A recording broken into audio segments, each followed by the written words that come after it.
अस्सलाम वालेकुम दोस्तों, मेरा नाम सईदौन है। आप मेरे डिजिटल चैनल्स देख रहे हैं। होप खैर ऑफियत से होंगे। शॉर्ट टर्म ट्रेडिंग आपकी अच्छी चल रही होगी थ्रू आउट द वीक, जहाँ पे आपके लिए मार्केट अपडेट्स में लेके आता हूँ। डिफरेंट मार्केट्स के प्राइस चार्ट्स पे आपको ले जाता हूँ। वीकेंड मैंने रखा हुआ है आपके सवालों के जवाबात के लिए, आंसर्स के लिए, और साथ ही साथ कोई ना कोई कंसेप्चुअल बात मैं वीकेंड की वीडियोज़ में आपके साथ करता हूँ।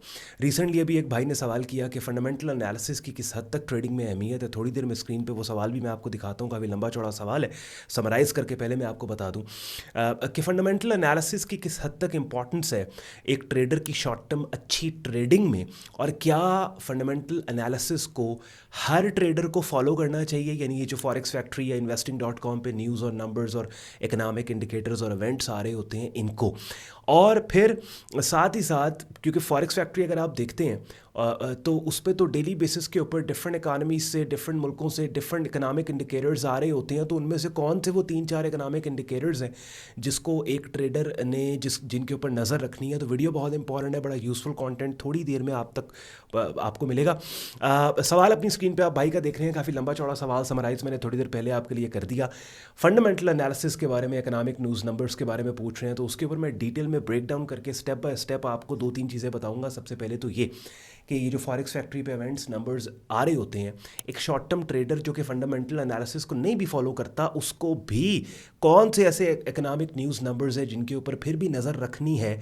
चलें, अगर वो अपनी ट्रेडिंग डिसीजंस न्यूज़ और नंबर्स के आने पे नहीं लेता, तो एटलीस्ट किसी भी स्ट्रैटेजी या टेक्निक को फॉलो करके उसने जो है उस अपनी ट्रेड ली है, उस ऑनगोइंग एक्टिव ट्रेड की मैनेजमेंट में उन 3-4 इकोनॉमिक इवेंट्स का किस हद तक रोल है, वो मैं सबसे पहले आपको बता के उसके आगे जाके फिर मैं बताऊंगा कि फंडामेंटल जो news numbers forex factory investing पे आते हैं किस हद तक उनकी इंपॉर्टेंस है। सबसे पहले आज की ये वीडियो स्टार्ट करने से पहले, ये मेरे हाथ में आप किताब देख रहे हैं, मार्केट विजिट्स इस बुक का नाम है। इसके ऑथर हैं जैक डी श्वेगर, और जैक ने बेसिकली, इस बंदे की सारी ज़िंदगी इसी चीज़ में गुजरी है कि दुनिया के मुख्तलिफ हिस्सों में बैठे कामयाब सक्सेसफुल ट्रेडर्स के इस बंदे ने इंटरव्यूज़ किए हैं, और उनकी सक्सेसफुल ट्रेडिंग के जो साइकोलॉजिकल एलिमेंट्स हैं उनको आसान लफ्ज़ों में इन किताबों के ज़रिए नए ट्रेडर्स तक पहुंचाने की कोशिश की है। और इसी किताब में एक ट्रेडर है जिसका इंटरव्यू है, जिसका नाम है रिचर्ड डेनिस। अब ये रिचर्ड डेनिस बाबाए ट्रेडिंग इसको कहा जाता है।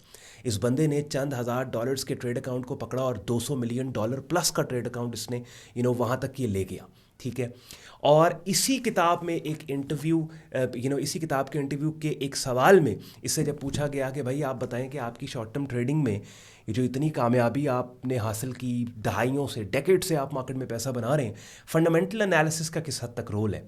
तो इसने जवाब में कहा कि मेरी ट्रेडिंग में फंडामेंटल एनालिसिस का ज़ीरो कंट्रीब्यूशन है।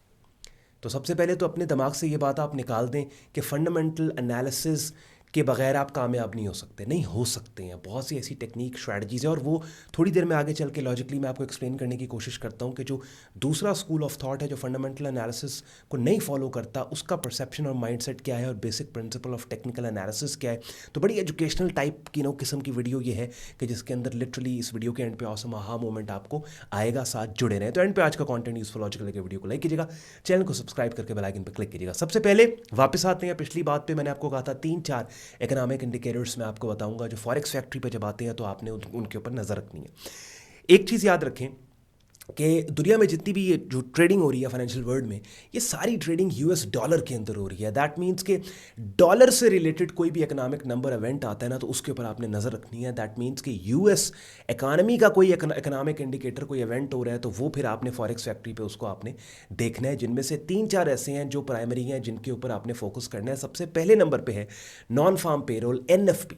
ये बेसिकली हर महीने का पहला जुम्मा, पहले फ्राइडे को एक जॉब रिपोर्ट रिलीज़ होती है यूएस की तरफ से, कि जिसमें बताया जाता है कि पिछले महीने के पहले फ्राइडे से लेके इस महीने के पहले जुम्मे फ्राइडे तक यूएस इकॉनमी में कितनी जॉब्स का इजाफा हुआ है। ऑब्वियसली जॉब्स का ज़्यादा होना या जॉब्स की ज़्यादा एडिशन होने का मतलब ये है कि इकॉनमी एक्सपैंड कर रही है, वहाँ पे काम मिल रहा है, तो ये एक बड़ा पॉजिटिव इंडिकेटर है किसी भी इकॉनमी के लिए। तो NFP इसको कहा जाता है, non farm employment change, non farm payroll. तो इसके ऊपर आपने नज़र रखनी है। हर महीने के पहले जुम्मे को ये नंबर रिलीज़ होता है।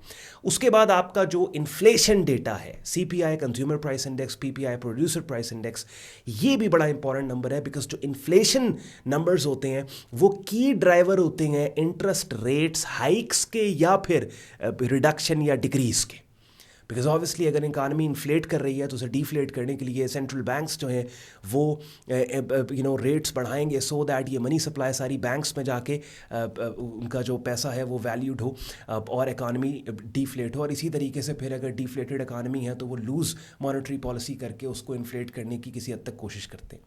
तो CPI इन्फ्लेशन नंबर जो है इसके ऊपर आपने नज़र रखनी है और इसके ऊपर भी मार्केट्स में मूव्स आती हैं। ऑल्दो इन नंबर्स के ऊपर अपने ट्रेडिंग डिसीजंस आप ना लो, कोई और स्ट्रैटेजी फॉलो कर रहे हो, फिर भी अगर आपकी ऑनगोइंग ट्रेड है तो जब ये डेटा आ रहा है तो यू नो कि अच्छा आपने स्टॉक को ब्रेक इवन करना है या मार्केट अगर आपकी फेवर में नहीं जा रही तो वहाँ थोड़ा अपनी ट्रेड को मैनेज करना है। अगैन ये एक एक जुमला जो मैं बोल रहा हूँ ये इन इटसेल्फ एक सेपरेट वीडियो का टॉपिक है। अच्छा, उसके बाद फिर जीडीपी, ग्रॉस डोमेस्टिक प्रोडक्ट, किसी भी मुल्क की बाउंड्रीज़ के अंदर जितना भी प्रोडक्ट और सर्विस जितनी वैल्यू का प्रोड्यूस हो रहा है दैट इज़ जीडीपी।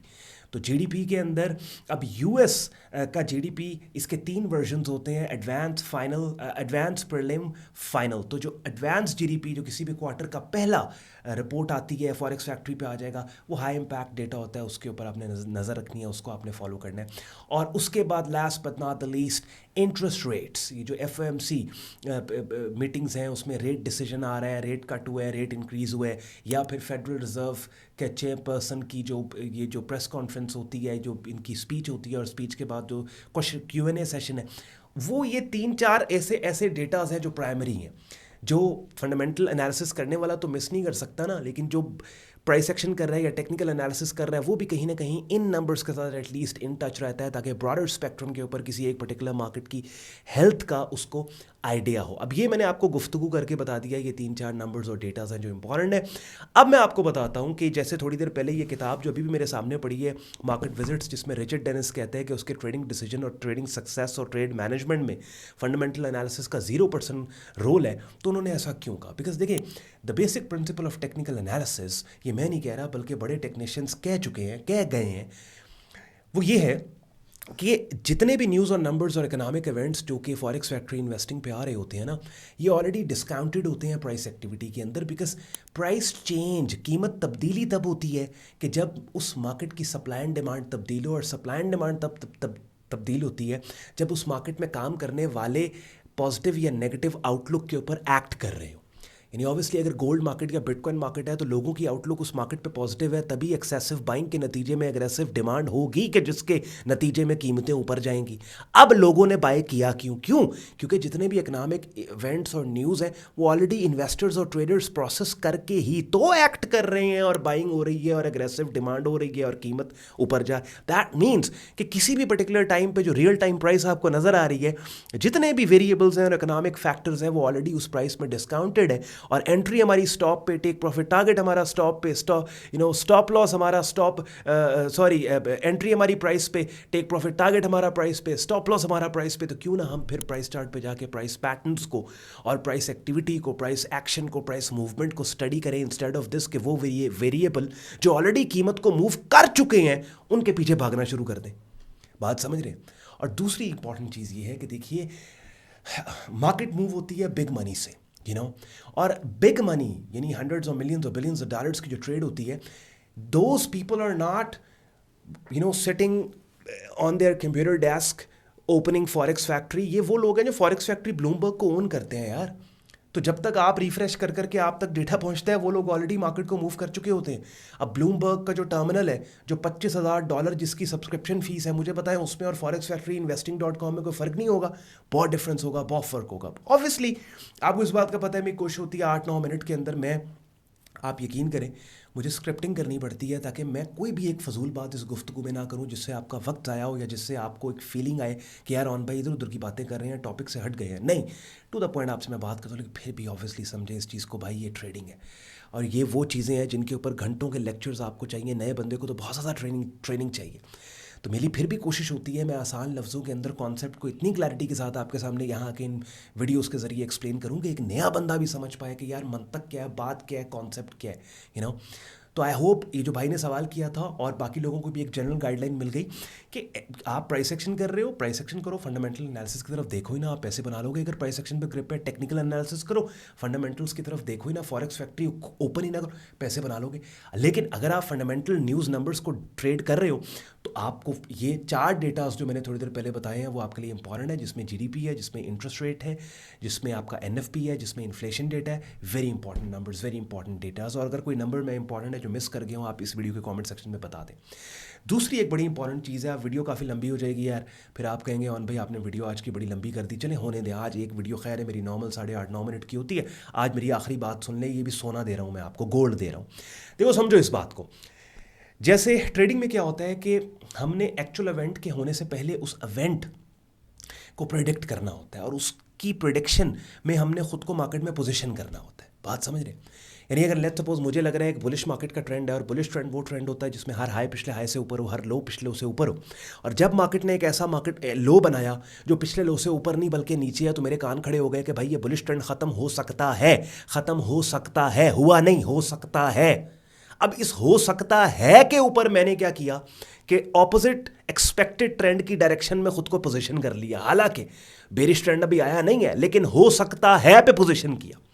तो फंडामेंटल एनालिसिस में सबसे बड़ी गलती लोग क्या करते हैं कि डेटा के आने के बाद उंगल दबाते हैं और ऑर्डर लगाते हैं। नहीं, इकोनॉमिक्स अगर आपने पढ़ी है तो हर इकोनॉमिक इंडिकेटर दूसरे से लिंक्ड है।